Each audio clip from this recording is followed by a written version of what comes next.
मणिपुंज सेवा संस्थान में चातुर्मास हेतु विराजमान परम पूज्या राजस्थान सिंहनी शताब्दी गौरवान्विता महाश्रमणी गुरुमाता महासती श्री पुष्पवती जी महारासा आदि ठाना 7 के पावन सान्निध्य में आत्मशुद्धि के पर्व पर्युषण त्याग और तप के साथ मनाए जा रहे हैं। प्रातः प्रार्थना में भक्तामर स्तोत्र के साथ परम उपकारी गुरु मिश्री को नित्यवंदु शीश नमाय स्तुति से भाववंदन किया गया। धर्म सभा को संबोधित करते हुए सद्गुरुवर्या डॉक्टर श्री राजमती जी महारासा ने फरमाया कि संभाव चैतन्य यात्रा का प्रमुख संबल है। जब साधक मोक्ष मार्ग पर कदम बढ़ाते हैं तो अनेक अनुकूल प्रतिकूल घटनाएं उसकी प्रगति को अवरुद्ध करने में कोई कसर नहीं छोड़ती। अपने ही अंदर छिपे हुए क्रोध मान माया लोभ आदि कषाय मार्ग से दिगाने का भरसक प्रयास करते हैं। संसार का आकर्षण भी मोक्ष की राह से हटाता है। इन सब परिस्थितियों में साधक संभाव रखकर ही अपने लक्ष्य तक पहुंच सकता है। सामयिक संभाव की साधना है जिसमें साधक पापों से निवृत्त होकर आत्मशक्ति को बढ़ा सकता है। वैर विरोध का विसर्जन, निंदा चुगली का त्याग, परदोष दर्शन छोड़कर ही संभाव की साधना कर सकते हैं। साध्वी डॉक्टर श्री राजलक्ष्मी जी महारासा ने फरमाया, धर्म के रहस्यों को जानने वाले, परोपकार में रत हमारे पूज्य गौतम स्वामी जैसे गणधर जी, भगवान महावीर के निर्वाण के पश्चात पाठ परंपरा को निभाने वाले आर्य सुधर्मा स्वामी जी आदि के प्रति सदैव नमन का भाव रखना चाहिए, क्योंकि आगम ज्ञान को दुष्काल में भी संरक्षित करने वाले ये हमारे पथ प्रदर्शक हैं। साध्वी डॉक्टर श्री राजरिद्धि जी महारासा ने कर्म निर्जरा के हेतु तप का विशेष वर्णन किया और अंतःकृत दशांग सूत्र में दीर्घ तपस्वियों की उत्कृष्ट साधना का स्मरण किया। आज पूज्य प्रवर्तक श्री पन्ना लाल जी महारासा की जन्म जयंती मनाई गई। एक आरोपी को अग्रिम जमानत देते हुए सर्वोच्च न्यायालय ने हाल ही में कहा कि सिर्फ अपराध साबित करने वाली सामग्री न मिलना आरोपी की ओर से असहयोग का संकेत नहीं है। न्यायमूर्ति मनोज मिश्रा और न्यायमूर्ति उज्जवल भोया की पीठ ने कहा, सिर्फ इसलिए कि कोई अपराध साबित करने वाली सामग्री नहीं मिली, इसका मतलब यह नहीं है कि आरोपी सहयोग नहीं कर रहा है।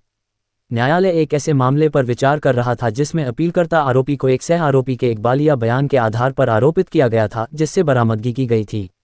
दिलचस्प बात यह है कि अपीलकर्ता पर पहले भी सह आरोपी के बयान के आधार पर मामला दर्ज किया गया था, जहां उसे अग्रिम जमानत मिल गई थी। जून में जब सर्वोच्च न्यायालय ने अपीलकर्ता की याचिका पंजाब और हरियाणा उच्च न्यायालय द्वारा अग्रिम जमानत देने से इनकार को चुनौती देने वाली पर नोटिस जारी किया, तो उसने उसे गिरफ्तारी से अंतरिम संरक्षण प्रदान किया, बशर्ते कि वह जांच अधिकारी द्वारा बुलाए जाने पर जांच में शामिल हो। इसके बाद राज्य ने एक प्रति शपथपत्र दायर किया। उसने इस बात पर कोई विवाद नहीं किया कि अपीलकर्ता पर एक सह आरोपी के इकबालिया बयान के आधार पर मामला दर्ज किया गया था। हालांकि उसने सहयोग न करने का आरोप लगाया, क्योंकि पूछताछ के दौरान उसने कहा कि उसने अपना मोबाइल फोन नदी में फेंक दिया था। प्रतिस्पर्धी दलीलों पर विचार करते हुए सर्वोच्च न्यायालय ने 20 अगस्त को कहा, ऐसा नहीं है कि अपीलकर्ता जांच में शामिल नहीं हुआ, अन्यथा भी यह नहीं कहा गया है कि अपीलकर्ता के मोबाइल नंबर का पता लगाने और कॉल डिटेल रिकॉर्ड एकत्र करने का कोई प्रयास किया गया था, या ये पता लगाने के लिए कोई छापेमारी की गई थी कि उसके पास कोई आपत्तिजनक सामग्री है या नहीं। ऐसी परिस्थितियों में और इस तथ्य को ध्यान में रखते हुए कि पहले भी अपीलकर्ता को इसी तरह अभियुक्त बनाया गया था और उसे समान सुरक्षा प्रदान की गई थी, हम अंतरिम आदेश को पुनर्तः लागू करके इस अपील का निपटारा करना उचित समझते हैं। ये राहत इस शर्त पर दी गई थी कि अपीलकर्ता जांच में सहयोग करेगा और निचली अदालत के समक्ष जमानत बॉन्ड प्रस्तुत करेगा, साथ ही यह वचन भी देगा कि वह गवाहों को धमकाएगा नहीं या सबूतों से छेड़छाड़ नहीं करेगा। केस का शीर्षक जुगराज सिंह बनाम पंजाब राज्य आपराधिक अपील संख्या 3640/2025 live law SC 837।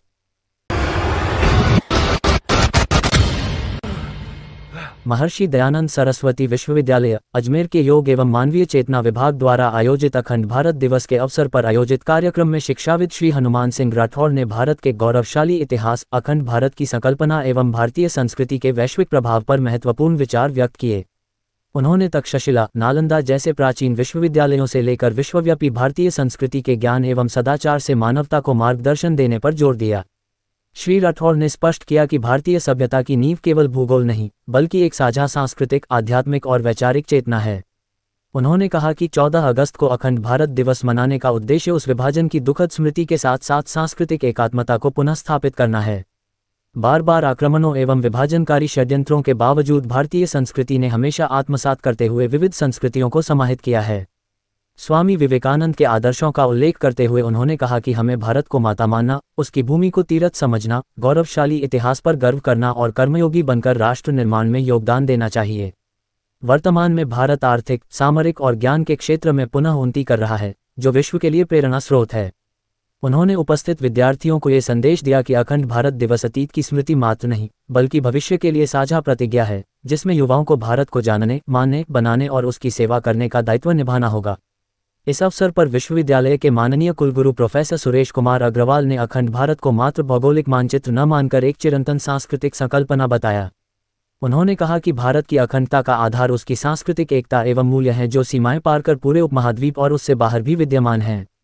Professor Agarwal ने प्रोफेसर कपिल कपूर के विचार उद्धृत करते हुए कहा कि भारत और उसके बाहर समान संस्कारों और रीति रिवाजों से भारतीय संस्कृति की व्यापक अखंडता प्रकट होती है। उन्होंने जोर दिया कि केवल विचार सुनना ही पर्याप्त नहीं है, बल्कि युवाओं को इन विचारों का दूत बनकर समाज में उनका प्रसार करना चाहिए। प्रोफेसर अरविंद परीख ने विषय प्रवर्तन तथा धन्यवाद ज्ञापन प्रोफेसर मोनिका भटनागर द्वारा किया गया। इस अवसर पर विश्वविद्यालय के professor Subhash Chandra, doctor Ashish Pareek, doctor Aseem Jayanti, doctor Lara Sharma, doctor Raju Sharma सहित विश्वविद्यालय के अतिथि शिक्षक छात्र उपस्थित रहे। कांग्रेस सेवादल के संयुक्त तत्वावधान में स्वतंत्रता सेनानी कांग्रेस सेवादल के संस्थापक स्वर्गीय श्री नारायण राव सुब्बाराव हौडीकर की 50वीं पुण्यतिथि पर उनकी तस्वीर पर कांग्रेसीजनों ने पुष्पांजलि अर्पित कर नमन करते हुए सेवादल पदाधिकारियों ने संगठन मजबूती का संकल्प लिया। इस दौरान मसूदा विधानसभा अध्यक्ष रामलाल नंगवाडा, विजयनगर शहर कांग्रेस सेवादल अध्यक्ष इकबाल हुसैन, कांग्रेस यंग ब्रिगेड अध्यक्ष कुशाल नील, जिला सचिव महावीर पांचाल, गोपाल सिंह चौहान, उपाध्यक्ष सुरेंद्र कावड़िया, दुलीचंद बैरवा, महासचिव भवानी शंकर तिवारी व पार्षद ऋषि जांगिड़, नेमीचंद सैनी, रविंद्र बाबेल, हेमराज खाती, गफ्फार मोहम्मद, अनवर पठान व सदवीक शाह, इमरान रंगरेज, फिरोज पठान, निजामुद्दीन, हमीद मा बिसायती, रवि साहू, नरेश सांगला, अनिल सैन, दिनेश टेबडा, सत्तार मंसूरी, नरेंद्र पनवार, आदिल मोहम्मद, अहमद उस्ता, प्यार मोहम्मद, रोहित धानका, कल्याण रेगर, जगदीश रेगर, विजय नायक, रामगोपाल सैन, दौलत जाट, अमन राजा, रामदेव सहित पदाधिकारियों ने पुष्पांजलि अर्पित कर नमन किया। विजयनगर कांग्रेस सेवादल के संयुक्त तत्वाधान में आज कुमार मोहल्ला स्थित सेवादल कार्यालय पर कांग्रेस सेवादल के संस्थापक नारायण सुब्बाराव जी हार्डीकर जी की पुण्यतिथि मनाई गई, जिसमें सभी कांग्रेस सेवादल के पदाधिकारियों ने उनकी तस्वीर पर पुष्पांजलि अर्पित करते हुए उनके बताए मार्ग पर चलने का संकल्प लिया। साथ ही 13, 14 और 15 सितंबर को होने वाले कांग्रेस सेवादल के प्रशिक्षण शिविर जो कि ब्यावर में होने जा रहा है, उसके लिए कार्यकर्ताओं को मोटिवेट किया और प्रशिक्षण शिविर में ज़्यादा से ज़्यादा भाग लेने के लिए प्रेरित किया।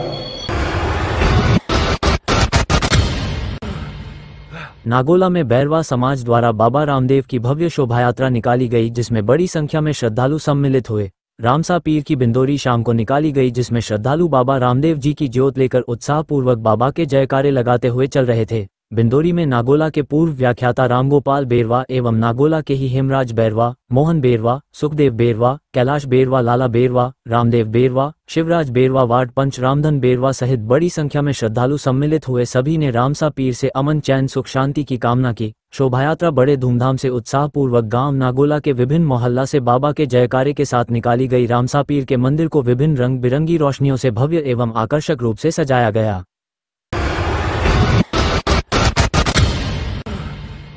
भगवान देवनारायण जी की 26वीं पदयात्रा ओबडा का देवरा रामगंज अजमेर से देवमाली सवाई भोज मालासेरी गोठा की विशाल पदयात्रा आज हजारों श्रद्धालुओं की उपस्थिति में देवनारायण मंदिर रामगंज अजमेर पर झंडारोहण कर पदयात्रा को समाज के प्रमुख जनों द्वारा झंडी दिखाकर व जोत करके रवाना किया गया। इस विशाल पदयात्रा में लगभग 4000 श्रद्धालु पैदल धार्मिक स्थलों पर जाएंगे। पदयात्रा को मंदिर पर झंडारोहण कर देवनारायण जी के जयकारों के साथ मंदिर कमेटी व समाज के प्रमुख नेतागणों ने रवाना किया।